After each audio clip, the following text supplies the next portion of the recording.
Hey friends, welcome back to She's At It Again. I'm about to start making dinner and I didn't want to leave you out of this because this is something I don't think I've shared before.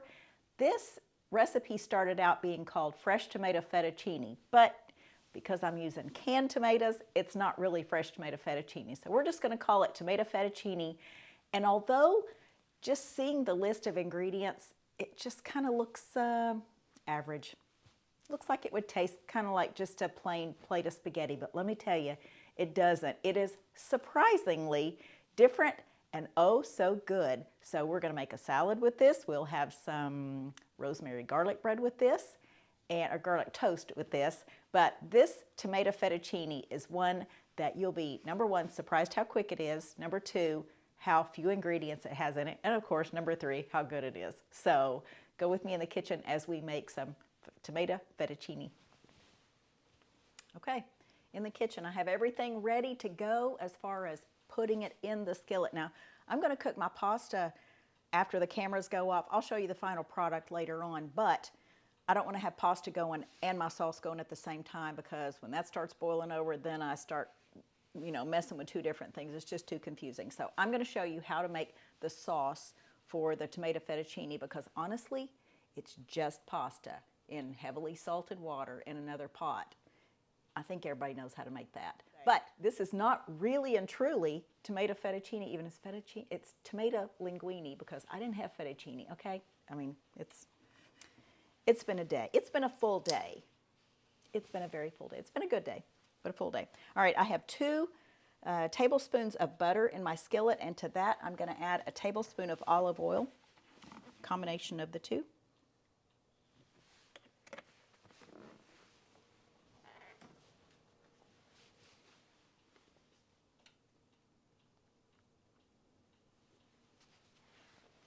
I'm going to turn my skillet on about medium. Now originally this recipe says to saute the onions and the garlic in the butter and olive oil.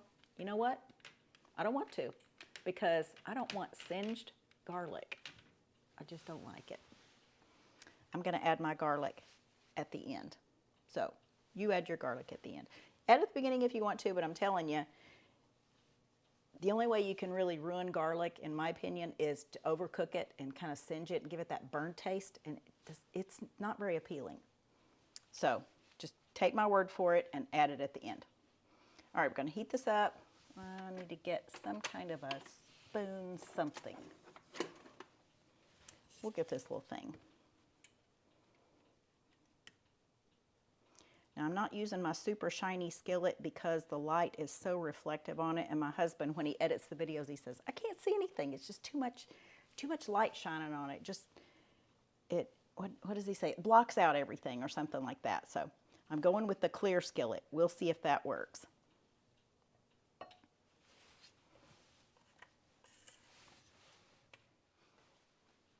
This is one kind of small yellow onion that I've chopped up. Just going to add that to the skillet.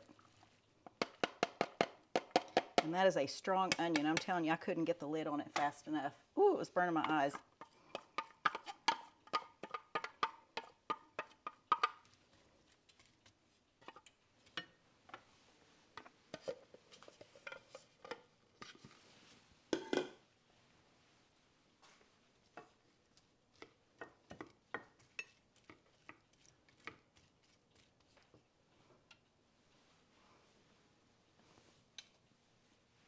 I also have 1 pound of mushrooms measured out here. I used my scale, and I've said this before, but I'll say it again just for kind of a hack's sake. When I find organic mushrooms, fresh organic mushrooms on sale at the supermarket, I buy all they have. Yep, I'm that person. I buy all they have, I bring them home, and I use a very soft toothbrush dedicated just for the kitchen. I keep it in the dishwasher so it always, but I brush all the soil and the growing medium off the mushrooms, don't get them wet, and then I either dice them or slice them. These are just sliced kind of in rather big chunks. I put them in a zip top bag, I stick them in the freezer, and I label what it is and the date that I put them in the freezer. Now somebody questioned me a couple of videos ago and they said, so that's all you do is just put them in a bag and stick them in the freezer. That's all I do. You can't blanch them because that requires water, and once water hits these, it just absorbs it like a sponge, and you don't want that in your mushrooms. You just want just mushrooms, and that's it. So easy enough. Probably one of the easiest vegetables to preserve in the freezer. And then when you're ready to use them, of course they don't have enough moisture to make it rock hard into a big chunk when they freeze, and they're all kind of stuck together. You just break them apart before you ever open the bag up, get what you need, and put the rest of them back in the freezer. So these are perfect on pizzas, in sauces, soups, I mean, really anything except for a fresh salad. You would not want to use a frozen mushroom in a fresh salad unless it's just part of the dressing or something. All right, we're going to add our 1 pound of mushrooms to this.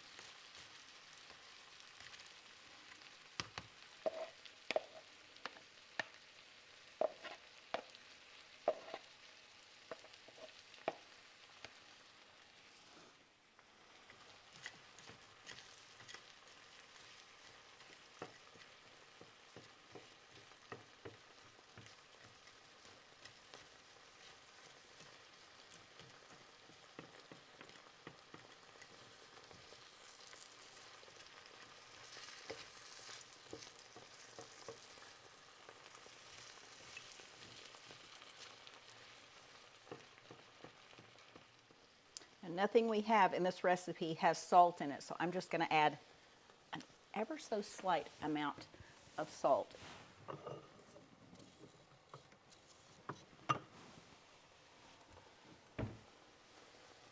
We'll go with about 1/4 of a teaspoon of salt on this.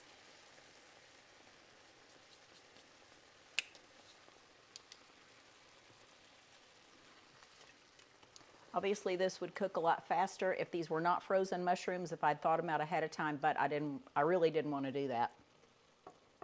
But for video's sake, of course, we will fast forward through all this cooking, but it's going to take about 10 minutes to cook these down. Just know that ahead of time.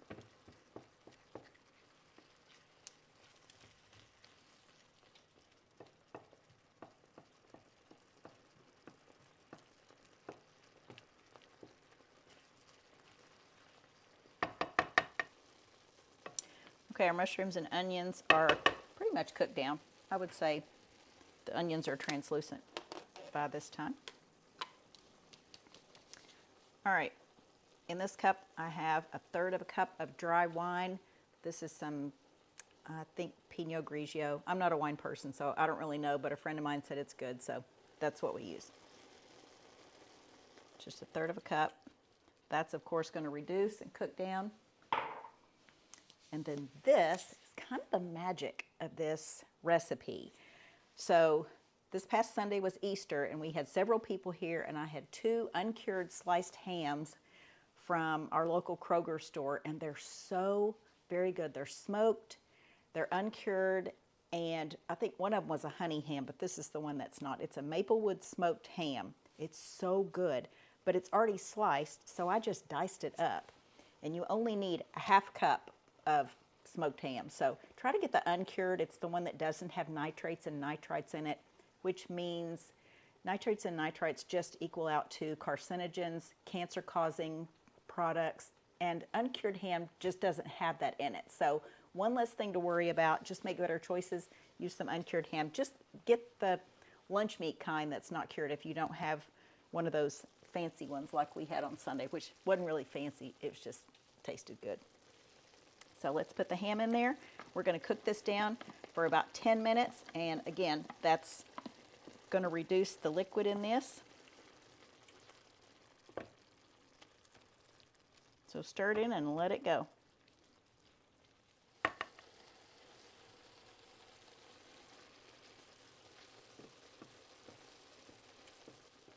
Okay, I just grated this nutmeg. This is what's left of it, but I have several in this jar.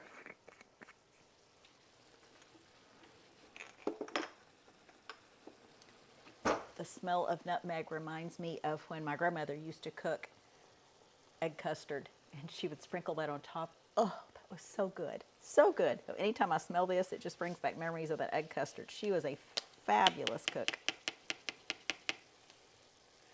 Of course, she thought custard was medicinal, I'm sure. So we just have 1/4 teaspoon of ground nutmeg. And this is fresh grated, so it's very, very fragrant.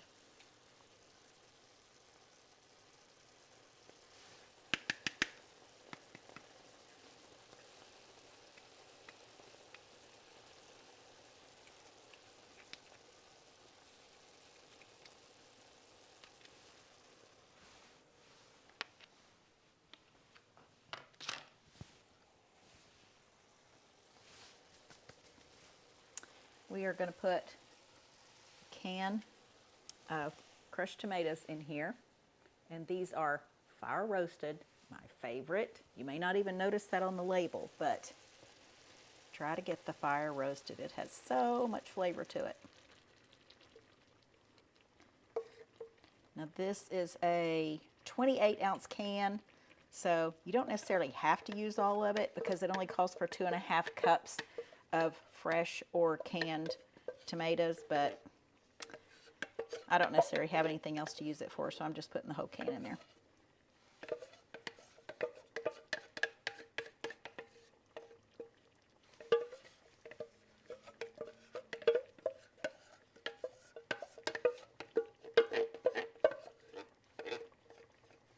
Now before we added this to the skillet, pretty much most of that liquid had cooked out, so it had reduced down to where there was almost no liquid in the pan.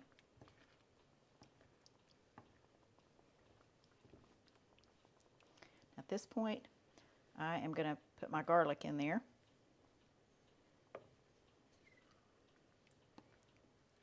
There won't be much of a chance of it scorching or getting overcooked.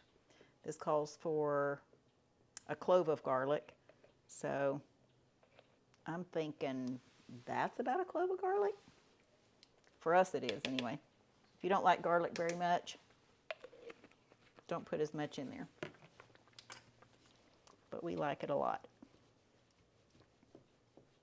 Now obviously my skillet is very, very full, and I kept looking for a measurement on this skillet telling me how much the volume was on it, and I didn't see one, so we just got lucky this time.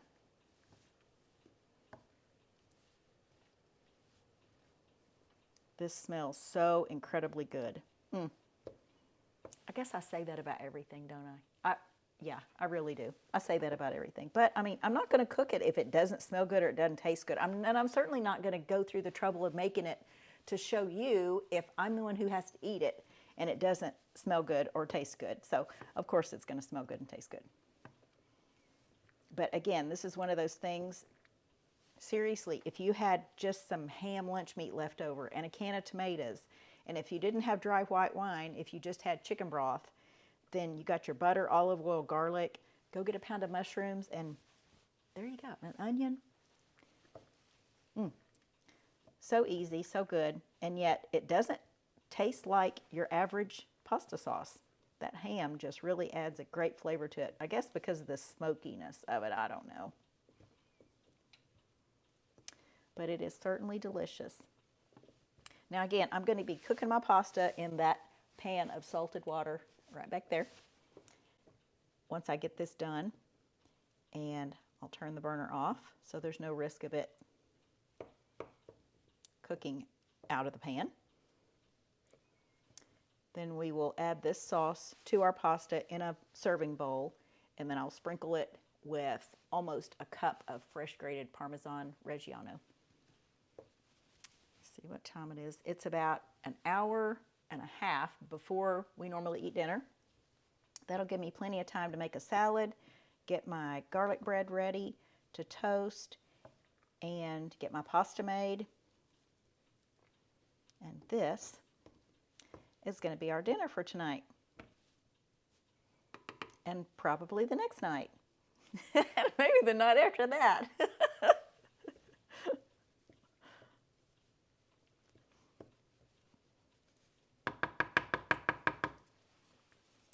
Okay, so I'm going to let this sit here and just cook really, really low, because if it starts bubbling, it's just going to splatter out and it's going to get right on my shirt. I figure I'm going to have red spots on my shirt before this time's over with. So we're just going to let that cook right there. Okay, I'll show you a final product at the very end, kind of scan over it and show you the bowl of the pasta right before we serve it. And it's going to be good. I'm looking forward to it. So thanks for joining us, and we look forward to sharing something again with you real soon. Recipe is in the description as always. I would invite you to check out our other videos on this channel. We have, I think, over 300 right now is what my husband told me at some point. So I don't even remember what we have and what we don't. So this is a repeat. Sorry, but not sorry, because I get to eat it. So have a great day, and we look forward to sharing something again with you real soon. Bye.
Ba-da-ba-ba